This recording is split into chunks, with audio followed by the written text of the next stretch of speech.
This is the interview show, the Uni-Web's interview show. Hello! I think I just lost you. Hello!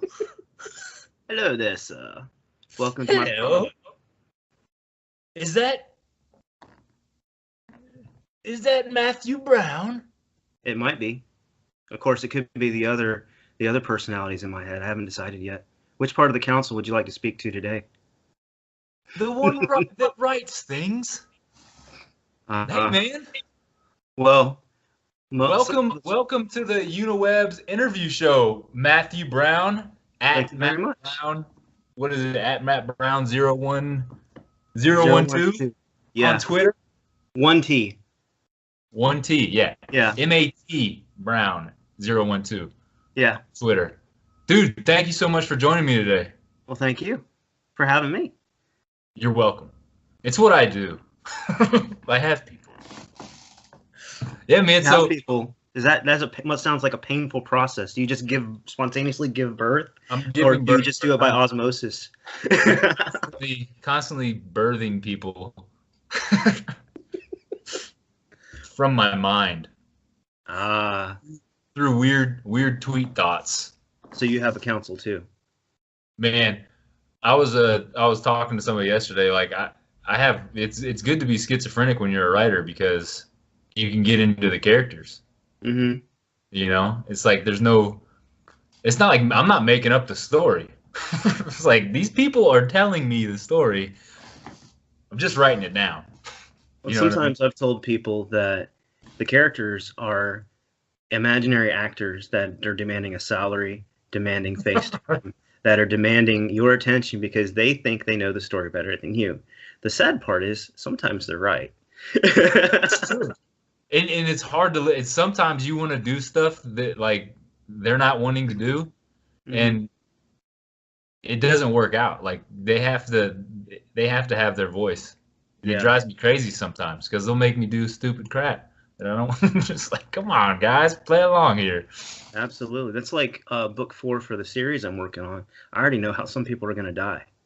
And it just popped into my head.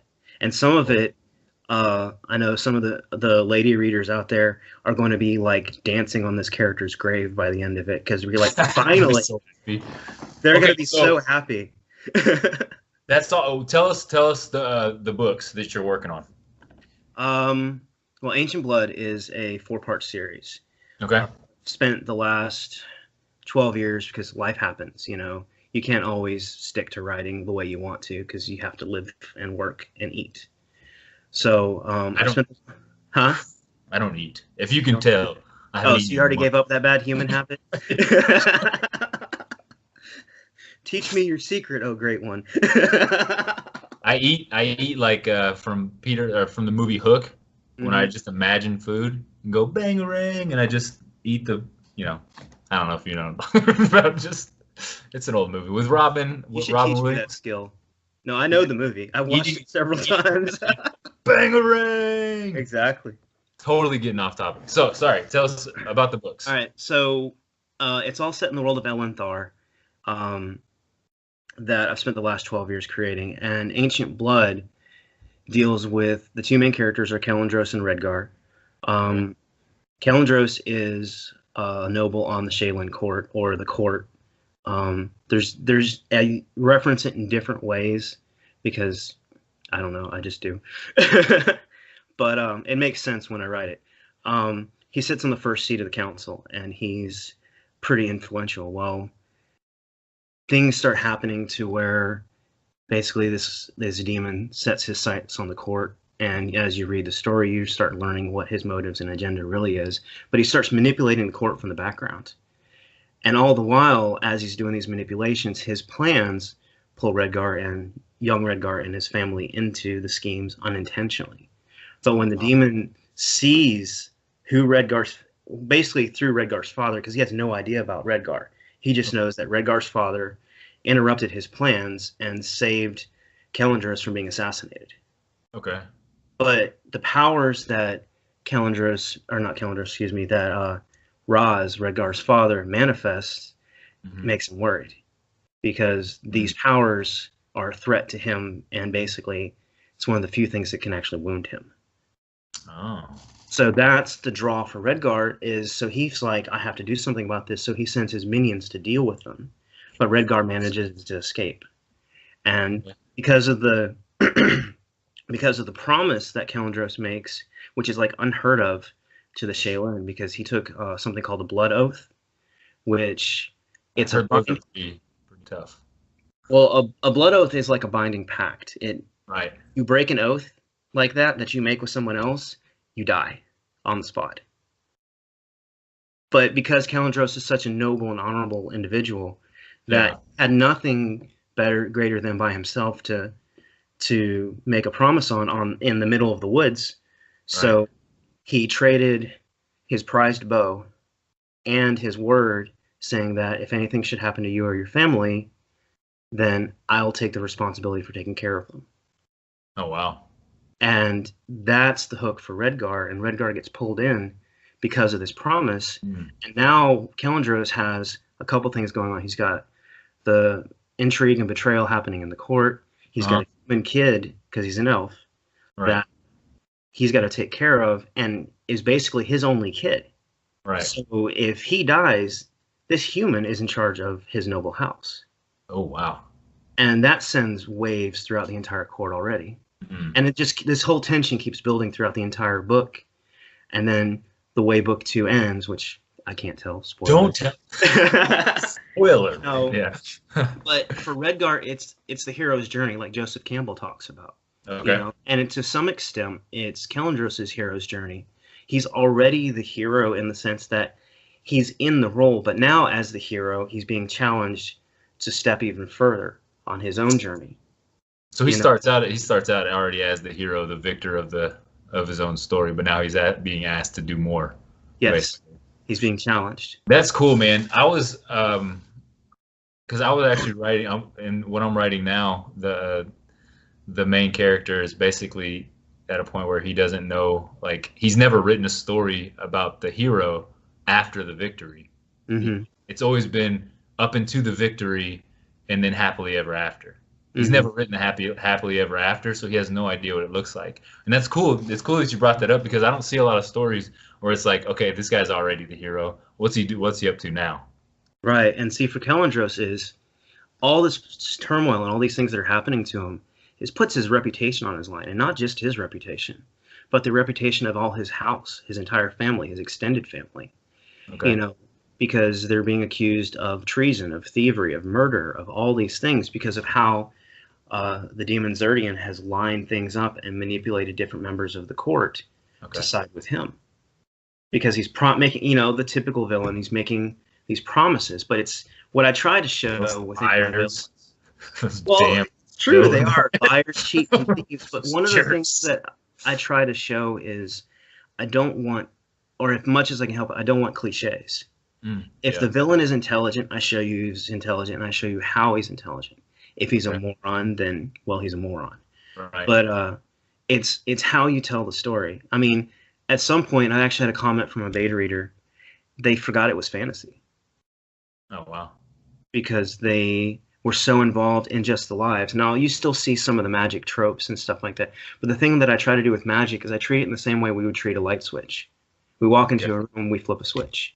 That's normal for us. That's technology for them. You know, just keeping it natural, keeping it to where it's fantastic. Yeah.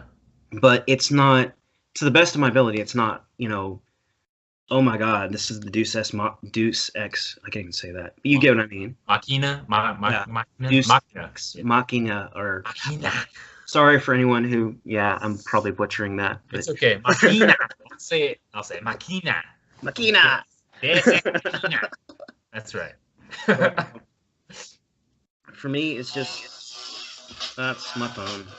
I should have muted that. Okay. But I mean, for me, that's just what storytelling is about. I don't want to insult your intelligence as a reader. And if I make a mistake, I'll own up to it and I'll fix it. My intelligence is constantly insulted. I'll tell you that. It's very true. They sell these nice fluffy pillows at Walmart that you can find great comfort in. You just have to squeeze just a little bit. Squeeze it. Nobody loves me. I wanted to ask you, speaking of intelligence, so like, do you do a lot of research in terms of, I mean, with the names, like the name of your demon, the villain, like, do you do research into different languages and that kind of thing as to, is there meaning behind the names, or is it something that just kind of pops into your head and you're like, that sounds cool, I'll add, you know what I mean? As my stories evolve, there's going to be more meaning behind the names. Okay. And even now, some of the names in the books I expect to change either because of publisher or editor reasons, or just because I don't like them. A lot of times I'll use a name as a placeholder because I need to call you something. So I'll call you this until I can find it. And then there are a few names as I've developed the language for the elves. Oh, you've created a language? Yes, I've created an entire language. That is freaking cool, man. I've got more planned, but I'm actually trying to find a linguist because I recently lost mine.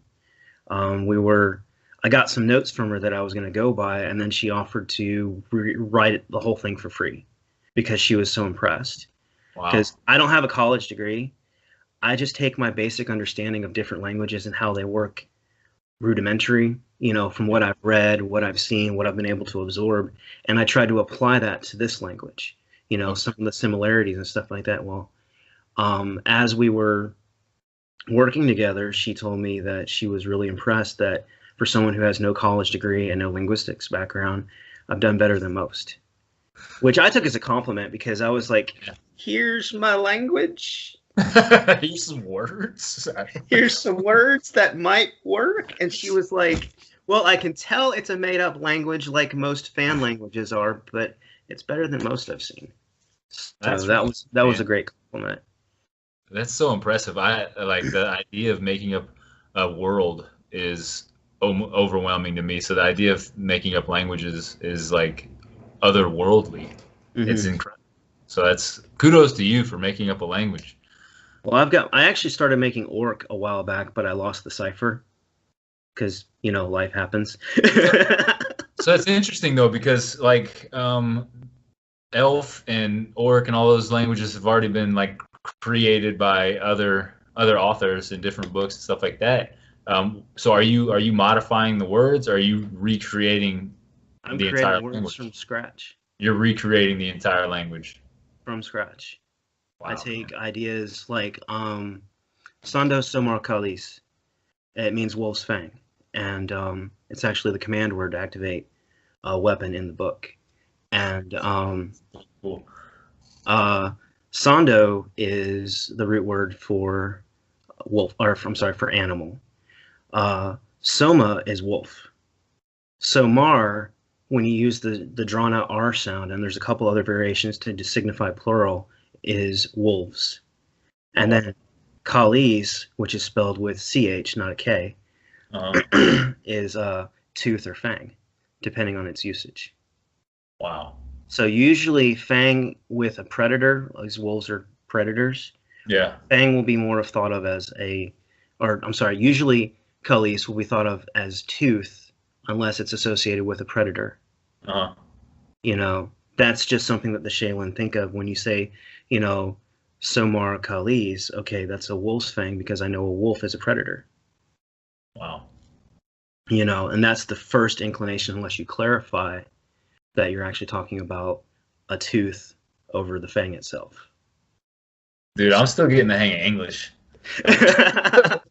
Like, that is freaking amazing. Yeah, I took languages in college. Like, I took Latin and French, but I don't remember a damn thing about them. So it amazes me. Some people are like sponges for language and can just like listen and learn. And for me, it's mind blowing to think that you've created your own language. And so you have four of these books written right now. I have 2 of the books written. 2 of the books written. It's a 4-part series. It's a 4-part series. Book 3 is screaming at me to write it. Book 2 is screaming at me to edit it. Come on, you idiot! Let's go. But between both books, I think I've done pretty good because last year I rewrote both of them. Oh my god! And I rewrote book 2 in like 3 months. Wow. Yeah, a friend of mine who does book reviews told me I was insane. He's like, nobody does that. There's insanity there for sure. How long are the books? Book one after cuts was narrowed down to 139,000 words. It's about 37 chapters. So it's about close to 400 pages or so? Roughly, give or take. Yeah. Book two is 138,000 words. Okay. And it's been a while since I looked at it because I've been so focused on edits for one. But I think they're both about 37 pages. Wow. Or 37 chapters. Pages. Yeah. Short book. Wow. What a long book. Exactly. So all right. So none of these aren't published yet, right? These are this is what you're working on. I know your stats is saying Matthew Brown is querying. You're in the query process. Yes, and I recently learned that my synopsis was terrible. Really? So I'm going back through it, and because what I thought was a synopsis, because I went to a writers conference a year ago in March, and this was sort of the kick in the pants for me that I needed, plus some harsh words from a friend, which I really also needed. So they had these very strict guidelines of submitting stuff. So I've been following those guidelines, but it turns out the guidelines really were only for the conference. Yeah. And they don't, to my understanding, I could be wrong, they don't aptly represent the rest of the publishing world. So I've been sending these queries out, like these really short queries with these really short synopses. And I started thinking about pitch wars this past week and looking at comments that people were making and things that people were saying. And I started looking much deeper because I had done research, but I started looking much deeper into other areas of submitting stuff. And I realized that what I had could use some work. So 6 months from now, I plan to go back and resubmit to the people I've already submitted to. But these are literary agents, correct? Correct. Yeah. I have one publisher that I got a hit on from Pitch Wars this past week, and they're another motivation for really trying to make sure that I refine the process, because I don't want to just say, hey, I have, they liked what I pitched, but I don't want to take a good pitch and then submit crap. I want to pitch something that they're gonna, it's like, okay, so let's see more and let's see more, and so I can start down that road. I'd like to have an agent before I submit, but I'm not going to pass an opportunity just to get me out there. Yeah, and if that draws an agent, then fantastic. Let's go. Yeah, that's one of the reasons. Like I decided to go the self-publishing route at first. Was simply just to get my stuff out there. Because doing the going query and getting getting the literary agent, like that's all a huge process. And kudos to you for doing it, man. Because I know it's tough. It's something I plan on doing though, for sure. But yeah, like putting it out, my dream was to like put my stuff out there and it'd be like a massive success, and like have publishers and literary agents just like ringing me off the hook. They're like, please, Matt, we love your book. It's so great. I think that's anybody's dream, really. Yeah. But then you realize, it doesn't happen like that. No. Unless some magic happens.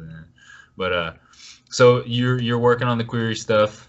What else is going on besides creating languages, writing 4 novels, and submitting queries, and then being a super positive influence on Twitter? Are you doing anything else? Are you just sitting around? Writing a 5th on my blog. Oh yeah, I was gonna say, if Valkyrie. I just started reading. I read the first chapter this morning. It's good, man. It's interesting. I read some of the other stuff in there too. Yeah, that was one of the things, because when I went to that conference, I didn't have a social media. I didn't know anything about social media. I didn't realize that was a thing. I was just like any other writer. I have a book. Here, take my book, please. Somebody take it. Somebody take it, please. But I've learned a lot over the past few months, and I'm just gonna give him a shout out. If anyone doesn't follow at Mauger DeStaunton, I'll have to type out his name so you can give him a shout later. Yeah. He's been one of the best influences I've had in this journey. He's a harsh critic, but he's honest. Yeah. And like one of the quotes that I've borrowed from him recently is, a writer usually has to write 1 million words of crap before they actually poop out something good. That's about right, man. It's amazing. So, compared writing to taking a crap multiple times. It's like writing. It feels like, being constipated. It's like, you have to do it. Just sit down and do it, and you'll feel better when it's done, kind of deal. But then there comes the Hard part to where get you out. go back to being constipated again because your brain is telling you need to write more. Yeah. It's like, I But can't. There's nothing left. One of the things about the blog is the first step on social media is figuring out what you're going to do with it. Like, I've seen positive stories from Facebook that Facebook has worked for some people, but Facebook hasn't worked for others. Currently, it's not really working that well for me. Yeah. So I'm focusing more on Twitter. Now, I do have friends and people I know that only do Facebook, so that's still an outlet to reach maybe a smaller group of people, but I'm still going to use it until they shut Zuckerberg down or whatever, or someone takes over Facebook or replaces it. But blog was like, so what am I going to do? There's like, you got to have a blog. So I thought, well, why not just talk about my journey? So all last year, more lessons about blogs is I don't use Blogger anymore. Have had some issues with that, but for anyone who does, more power to you. That's awesome. I'm not that tech savvy. But I started posting like my thoughts, my feelings, things going on in everyday life. Yeah. And I reached a point where I was like, I got to write this book, Valkyrie. It's screaming at me, and I want to tell a story of redemption from a female character's perspective. Yeah. And not just I don't want a wimpy female character, because that's not going to win me any votes on any front. But I want a character. Let's be honest, there aren't any wimpy women out there, man. They're all badasses. Oh, I'm married to all one. women I know. It's just like, she's a tough chick. But Leandra, her background is, she's lived a rough life. She was a mercenary. She was a hired killer, and then something in part of her life breaks when she's faced with a situation, of all the innocent lives that she's taken, something cracks inside of her when she's faced with a situation that she's never encountered before. And she's got a baby that just got cut out of its mother and left to die. Yeah. I read that part. It's pretty intense. And something breaks inside of her, and she runs off and disappears, abandons her commission. Yeah. But her past catches up with her, and that's the process. Like, chapter 10 is all about, chapter 10 is leading up to some things, but the last few chapters before that, it's just building and building and building, to where now she has to make a decision, because, she doesn't want to be that person anymore. And you see that struggle of she's being faced and constantly pushed in that direction of, I might have to kill again to save my daughter, to save this girl. Yeah. And that's something. And then the fallout after that, what she has to do to get her daughter back, Right. And because to her daughter seems to be the only good thing left in her life after a whole life of bad things. Yeah. So it's like, do the bad thing to protect the only good thing you have left, pretty much, right? In some ways. I mean, it's one struggle I have whenever I try to summarize a story. I don't tell ABC stories. Right. I really make, like, even the like in Ancient Blood, I have this whole backstory worked out about a minor character that you only see in Ancient Blood. Okay. And he dies. But it's how he dies and how you get the idea of his story in just one chapter. Like, I got told by one of my beta readers, that I made them cry and they didn't like me anymore. But, I think, for me, I think every character has value. You just can't pass them off. Because the more real you make the character, the more, even the lowest bartender, Yeah. nameless faces can have just as much impact as the hero of the story. It's just how you play it out, and I want anytime, and sometimes I just name them because I just don't like calling them him, her, or it. You have to have a name. I just do it. Well, it's like real life, right? I mean, every single human being walking this planet has a story that, and has a purpose and is worthy of sharing that story. And hmm it's like if you just gloss over them and say just him or her or it or whatever, it's like we're missing the whole point, right? right. And it Yeah, adds nothing to the scene, and it may not add anything to the character. Or right. you may rob yourself of an opportunity to show the character in a even better light than you thought possible. Yeah. You know, it's just those hidden gems, those background, stagehands that you never give credit to, and suddenly you realize I can't do this without them.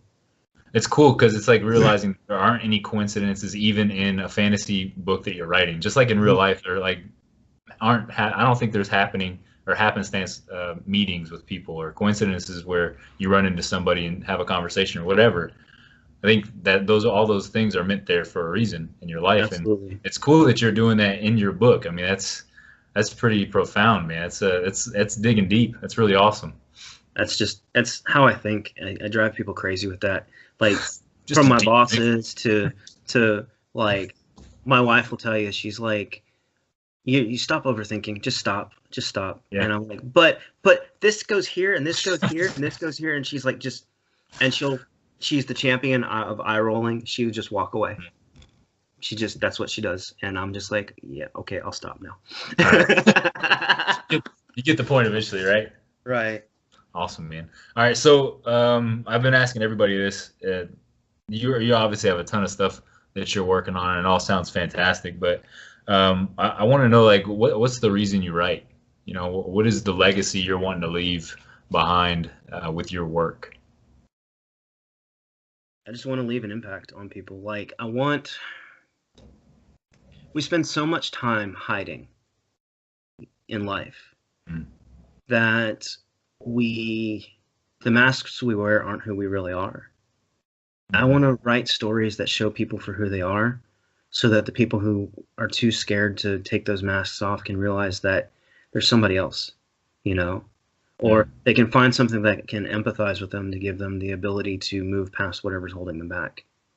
Yeah, like in the Prison of Fear post, there's people that go through life that they live in these gilded cages. The cage is the only safe place for them. They can leave anytime we want. The key is hanging right in the middle of the cage, but something keeps whispering, it's not safe. This is the only place you deserve to be, but they're miserable. All they have to do is take that key, and if I can give them an opportunity to get the courage to grab the key to find something better in their life, then absolutely. No politics, no strings, no political agendas, none of that stuff. That stuff doesn't belong in my writing. That's just me. I want to be real. I want to be, I don't know, I guess unfettered. I write whatever the story tells me, and maybe it's not popular, but that's what I'm going to write. Yeah. That's awesome, man. No, I mean, like I told you this morning, I was inspired by reading that last night to do that video, and then I wrote on my blog also about fear, because it said, man, yeah, it's just like you said though. I mean, having the ability to do something, having the courage to step out, because like I want to inspire other people because I want to be inspired. I can't wait around for somebody to inspire me. If I can get out there and go after my fear, it's like I can open the door for somebody else too, on the off chance that they see it. And that's so fantastic that you're doing that in your writing, because God knows I'm trying as well. It's tough to do. It's like we're trying to get these emotions that we're feeling in our head and in our bodies, like we're trying to convey those on the paper, and it's not always the easiest thing in the world to get that feeling across. I know that's something I struggle with. I struggle with a lot of things in writing. Everybody does, man. I mean, we all have struggles. We all have things that, that we're too afraid to let the world see. Because, I mean, especially nowadays, the world's so quick to throw a stone for what's wrong with somebody else. Because what all they're really doing is using that to hold comfort that they don't have to let anybody else see what's wrong with them. Right. And those insecurities will wreck your life. Trust me, I know.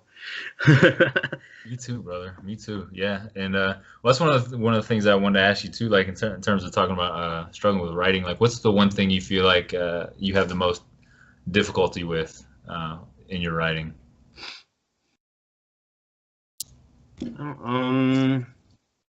Maybe the thing that's not as fun for you, if there is something. Oh, editing. Mm. High five. Editing God, is the I devil. hate it too. I mean, It's like cutting your child, man. well, not for me. It's not so much that it's tedious. Yeah. You know, like when I was editing book 1 and book 2, and editing, rewriting, like I'd work 16 hours a day. I'd work for 8 hours at work. I'd go camp Subway because everybody knows me. It's like Cheers for me. Everybody knows your name. And I'm not. Yep. Instead of getting a beer, I'm getting a sub and a Coke. Nice. And I camp it until they kick me out. Nice.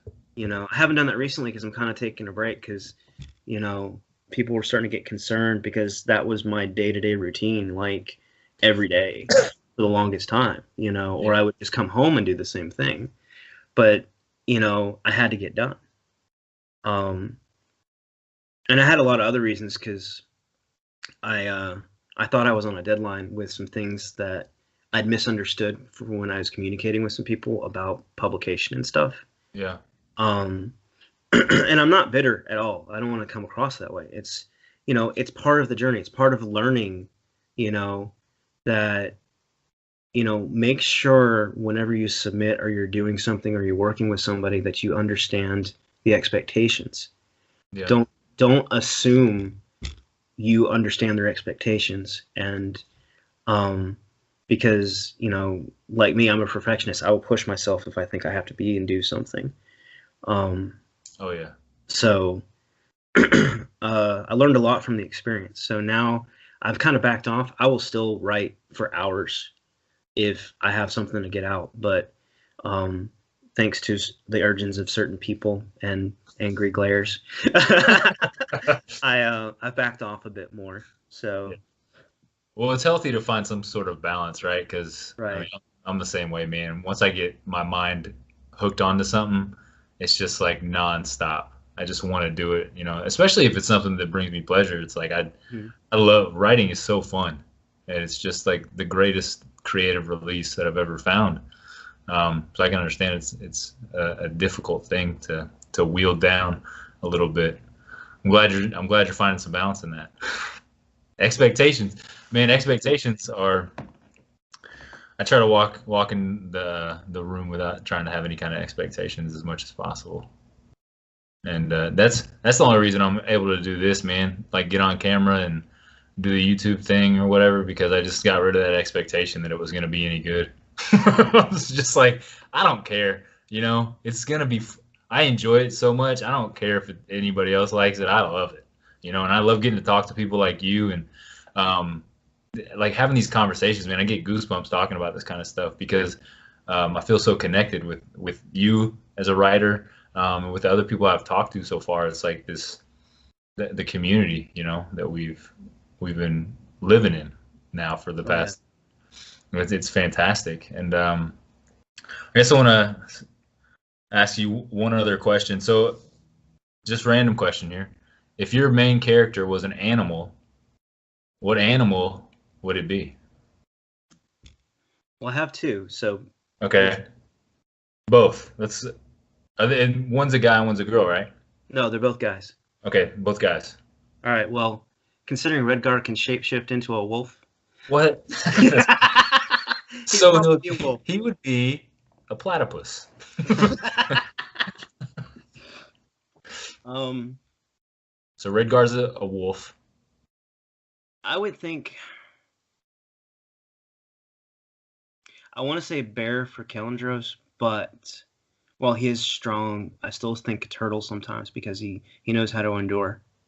He's got that thick skin, that because the crap he goes through, and I'm sorry, dude, but I had to put you through it. It's like, feel bad for the character. I'm so sorry, man. The guy, because like there was a Twitter game that we did. So something about what would your characters say to you if they had a chance to actually talk to you about what you did to them in the story? And I said, well, Kellenders would probably just stab me.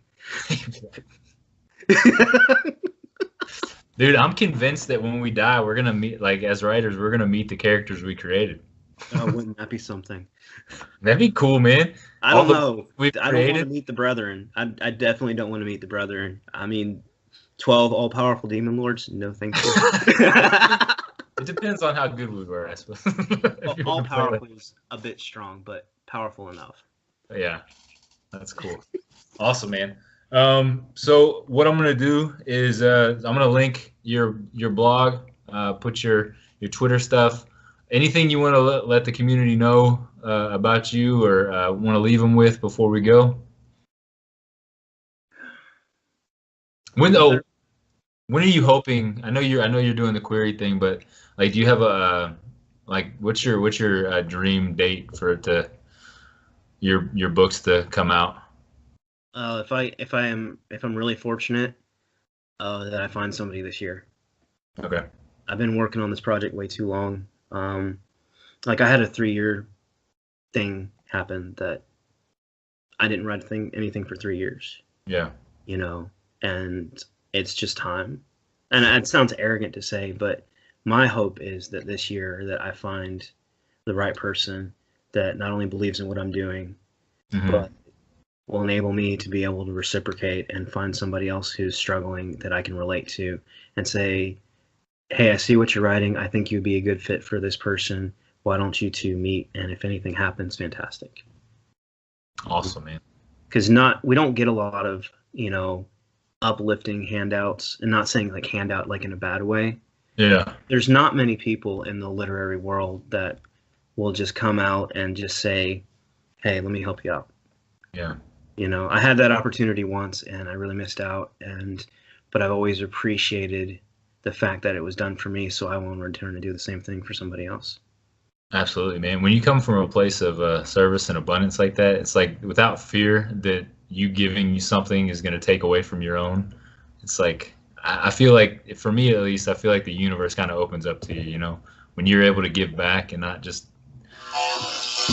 I'm sorry. I'm just going to put that on vibrate. It's cool, man. It's cool. Well, Matt, I really appreciate your time, man. Thank you so much for coming on the Uni-Web's interview show, where all people become one peoples. That's what we do. Oh, wait, my camera's right here. We're all one. We're all one. No, I love getting to talk to you. Had a really good time. You got a lot of cool stuff going on. Like I said, I'm gonna link your blog to the video when I get it posted up. Any parting words? Don't give up no matter what you do. And that sounds so cliche, but I mean, really, if you love what you do, you'll be successful. It just takes a lot of hard work. Absolutely, man. Absolutely. You heard it here first, folks. Matt Brown says, don't give up. I won't give up, even if nobody likes me. Well, I like you, so yeah, that counts for something. We got one. Dude, thank you so much, man. We'll talk to you later, okay? All right, take it easy. It's been a pleasure. You too, man. Thank you. All right. Yo, let me ask you a question.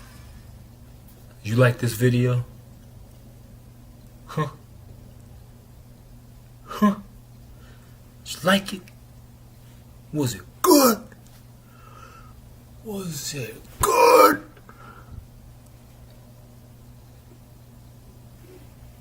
If you did like it, please subscribe. Thanks.